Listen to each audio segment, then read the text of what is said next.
నమస్తే, welcome to our channel. నేను సిరి. Congress party చిచ్చు పెట్టింది, సోనియా గాంధీ రాహుల్ గాంధీ గారు చిచ్చు పెట్టారని చెప్పేసి తెగ బాధపడుతున్నారు. ఇంతగా చిచ్చు పెట్టింది సోనియా గాంధీ రాహుల్ గాంధీ అయినా లేకపోతే తనకు తానే తన ఫ్యామిలీలో చిచ్చు పెట్టుకున్నారా? ఈ అంశం మీద చర్చించడానికి మనతో పాటు ఉన్నారు ప్రముఖ సీనియర్ జర్నలిస్ట్ దుర్గా కుమార్ గారు. నమస్కారం సార్. నమస్కారం అమ్మా సిరి, మన వీక్షకులు కూడా. మన జగన్మోహన్ రెడ్డి గారు తన ఫ్యామిలీలో చిచ్చు పెట్టారని చెప్పేసి తెగ బాధపడుతున్నారు. తన చెల్లిని కావాలని కాంగ్రెస్ పార్టీ తనకి ఆపోజిట్ గా పంపిస్తున్నారు. ఇంతకు ముందేమో వివేకానంద రెడ్డి గారిని నాకు ఆపోజిట్ గా పంపించారు, ఇప్పుడు నా సొంత చెల్లిని పంపించారని తెగ బాధపడుతున్నారు. సో ఈ అంశంని ఎట్లా చూడాలి సార్ మనం? ఇది ఆడలేక మధ్యలో ఓడు అన్నట్టు అనేది ఒక సామెత ఉందా? రైట్. అంటే డాన్సర్ తను చేయలేక మధ్యలో ఓడు అంటే మధ్యలో ఆడిది ఏముంది, నువ్వు డాన్స్ చేయగలిగితే. అట్లాగే కాంగ్రెస్ ఇప్పుడు రాహుల్ గాంధీ, ప్రియాంక గాంధీ ఎవరి కుటుంబాల్లో చిచ్చులు పెట్టక్కర్లా. వాళ్ళ కుటుంబంలోనే అనేకమైన పెద్ద దుర్ఘటనలు లేకపోతే విషాదాలు జరిగితే కూడా వాళ్ళు ఎంతో సంయమనంతో వాళ్ళు కుటుంబాన్ని ముందుకు తీసుకెళ్ళిపోయారు. ఇప్పుడు ఈయన అన్నట్టు ఆయన ముఖ్యమంత్రి పదవి ఇవ్వనప్పుడు కూడా వీళ్ళు సోనియా గాంధీ దగ్గరికి షర్మిల గారు, విజయమ్మ గారు, మన జగన్మోహన్ రెడ్డి గారు అందరూ కుటుంబం అంతా కలిసి వెళ్ళారు. భారతి గారు కానీ వీళ్ళంతా కుటుంబంలో అప్పటికైతే విభేదాలు ఏం రాలా. విభేదాలే కనుక వాళ్ళు ఆ రోజే క్రియేట్ చేసి ఉంటే షర్మిల్ గారు, విజయం గారు ఈయన విజయం కోసం కాళ్ళకి బలపాల గట్టుప రాత్రి అని లేకుండా తిరిగారు కదా. 3500 కిలోమీటర్ల పాదయాత్ర చేసింది కదా. నీ కోసం చేసింది, నువ్వు బాగుండాలని చేసింది, నువ్వు పదవిలోకి రావాలని చేసింది. తన తండ్రి ఆశయాలు రాజశేఖర రెడ్డి గారికి ఎంత ఇమేజ్ ఉందో అలాంటి ఇమేజ్ నువ్వు కూడా నిలబెట్టాలి ఈ కుటుంబాన్ని చేసింది. తను ముఖ్యమంత్రి పదవి అడగలేదు నిన్ను, లేకపోతే రాష్ట్ర పార్టీ అధ్యక్షురాలుగా కూడా పదవి అడగలేదు కదా. పని అడిగితే పేచీ పెడితే నువ్వు అనొచ్చు ఏది సృష్టించిందని. నువ్వు నీ చెల్లిగా నీకు చిన్నదయ్యి ఇంత త్యాగం చేసినప్పుడు ఆమె కూడా ఒక మనిషే కదా. నువ్వు ఒక ముఖ్యమంత్రి పదవి మీద కూర్చున్నప్పుడు ఆమెకు కూడా ఒక ప్రాధాన్యత ఇవ్వాలి కదా. నీ తండ్రి ఆశయ సాధనలో ఆమెకేం అధికారం ఇవ్వమని అడగట్లేదు. ఆమె ఏం కోరుకుంది, ఆమె తండ్రి ఆశయాల్ని జగన్మోహన్ రెడ్డి గారు అమలు చేస్తే చాలు అనుకుని నిన్ను ముఖ్యమంత్రి చేసింది. ఆశయ సాధనలో ఈమెను కూడా ఎమ్మట నడిపించుకుంటే నీ బలం పెరిగేది కదా అంటున్నాను. ఆమె కూడా అదే కదా నిన్ను సపోర్ట్ చేసిన కారణం. నువ్వేమో ఆమెకేం పెద్ద కిరీటాలు పెడతావని కాదు కదా, సింహాసనాల మీద కూర్చోబెడతావని కాదు.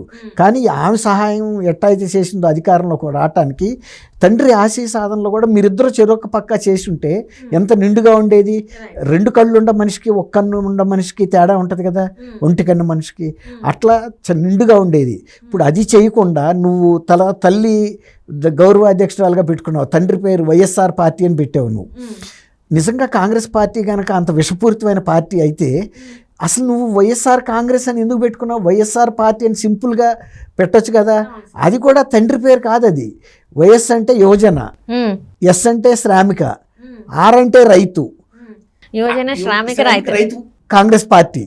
అంటే కాంగ్రెస్ పార్టీకి అసలు ఇంత వ్యతిరేకతలో ఉన్న ఆయన మాకంటే రాష్ట్రాన్ని చీల్చింది కాంగ్రెస్ పార్టీ అని చెప్పేసి మళ్ళీ అదే అన్నా ఎందుకు పెట్టుకున్నాడు? నిజంగా గనక ఆయన అదే గనక నమ్మితే మనం కాంగ్రెస్ అని నువ్వు పెట్టుకోకర్లేదు. వాళ్ళు పెట్టుకున్నారు, వాళ్ళది వేరు. నువ్వెందుకు పెట్టుకున్నావు ఆ పేరు?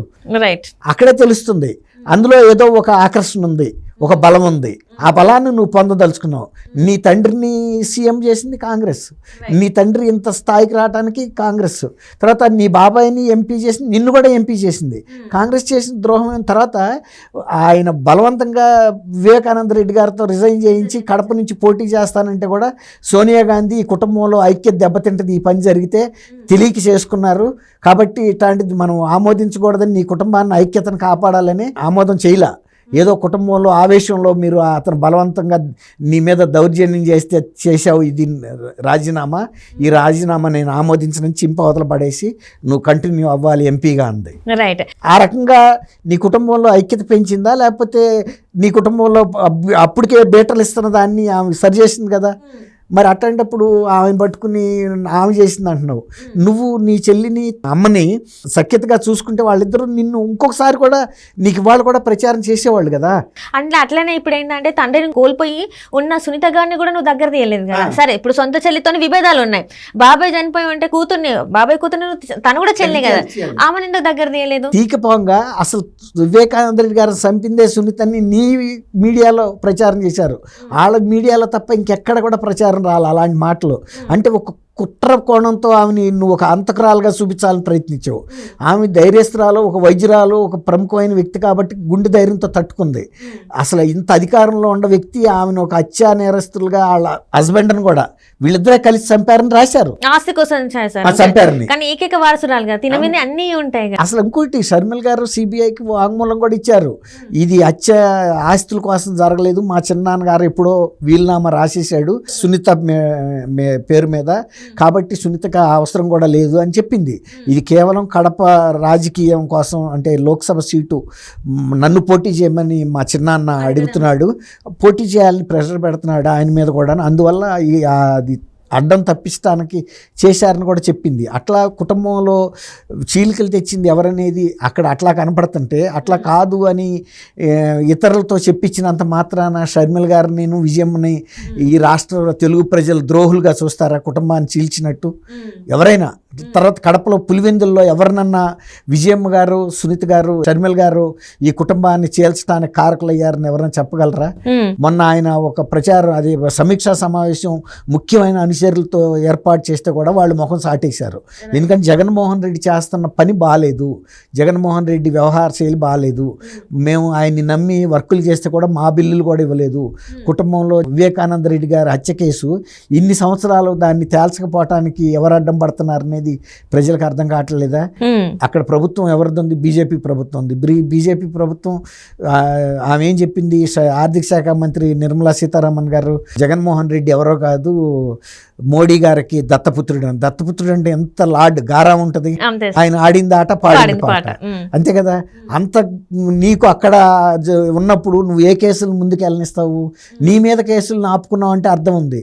నీ సొంత బాబాయ్ కేసుని దోషుల్ని న్యాయస్థానం ముందుకు రాకుండా కూడా అడ్డం పడుతున్నప్పుడు, ఎవరన్నా అడ్డం పడుతుంటే కూడా నువ్వు మోడీ గారితో ఉన్న సన్నిహిత్యంతో మా బాబాయ్ హత్య కేసులో నిందితుల్ని మీరు శిక్షించండి అని నువ్వు డిమాండ్ చేయాలి. ఎప్పుడన్నా డిమాండ్ చేసావా? నువ్వు సిబిఐతో ఎంక్వైరీ కావాలని పిటిషన్ వేసి ఉపసంహరించుకున్నాడు. ఆయనే ఉపసంహరించుకున్నాడు. ఎందుకు ఉపసంహరించుకున్నావు? సిబిఐ పులివెందులు వచ్చినప్పుడు సిబిఐ అధికారులను కూడా నీ అనుమతి లేకుండా ఎవడన్నా వేధించగలుగుతాడా? నీ ఆశీర్వాదాలు లేకుండా? తర్వాత ఆయన అరెస్ట్ చేయకుండా అవినాష్ రెడ్డిని ఎవరు అడ్డం పడుతున్నారనేది లోకం అంతా కోడైకి వస్తుంది కదా. మరి అట్లాంటప్పుడు ఆమెని సొంత సునీతని చెల్లెలు బాబాయ్ కూతురుని కష్టాల్లో ఉంటే ఆదుకోవాల్సింది పోయి వాళ్ళిద్దరి మీద అంత ప్రచారం చేస్తే అసలు వాళ్ళు తట్టుకుని నిలబడతారు ఎవరన్నా? కొందరైతే ఆత్మహత్య కూడా చేసుకుంటారు. అంతే సార్. అంటే ఇక్కడ తండ్రి పోయి, పరువు పోయి, ఇవి తట్టుకోలేక మానసిక స్థితి అనేది కరెక్ట్గా ఉండక ఆత్మహత్యలు చేసుకునే ఉంటుంది. తను ఎంతో ధైర్యంతో ముందుకెళ్తుంది. అట్లాంటప్పుడు నువ్వు నైతిక మద్దతు ఇచ్చి చెల్లి నేనుండాను, నాన్న లేకపోయినా కూడా నేను ఒక అండగా నిలబడతాను నీకు, ఈ కేసులో ఎవడు దోషైనా సహించేది లేదు, ఉరిస్తంభం ఎక్కాల్సిందే ఉరికమ్మో అనాలి కదమ్మా. కనీసం పబ్లిక్ దీనికోసం అన్నా కాదు, వినియోగం కోసం, ప్రజల కోసం అన్నా, పైన అనాలి కదా. అది కూడా లేదు. పైకి ప్రజల కోసం అయినా అనాలి మాట. దాన్ని బట్టే ఎవరేంటనేది అర్థమవుతుంది కదా, ఎవరు ఈ కుటుంబాన్ని చేల్చడానికి కారకులు అయ్యారనేది. రేపు విజయమ్మ గారే బయటకు వస్తే విజయమ్మ గారే చెబుతుంది. ఇవాళ షర్మిల గారిని నేను చెబుతున్నాను, నాకు తెలుసు, మా తల్లికి తెలుసు ఈ కుటుంబాన్ని, ఈ విభజనకి కారణం ఎవరోను జగన్మోహన్ రెడ్డి అని నేను చెప్పింది. ఆ సంగతి మాకు తెలుసు అని చెప్పింది. నా తల్లికి కూడా తెలుసు అని చెప్పింది. ఇవాళ కాదు రేపైనా బయటకు వచ్చి చెప్పకుండా ఆగరు కదా.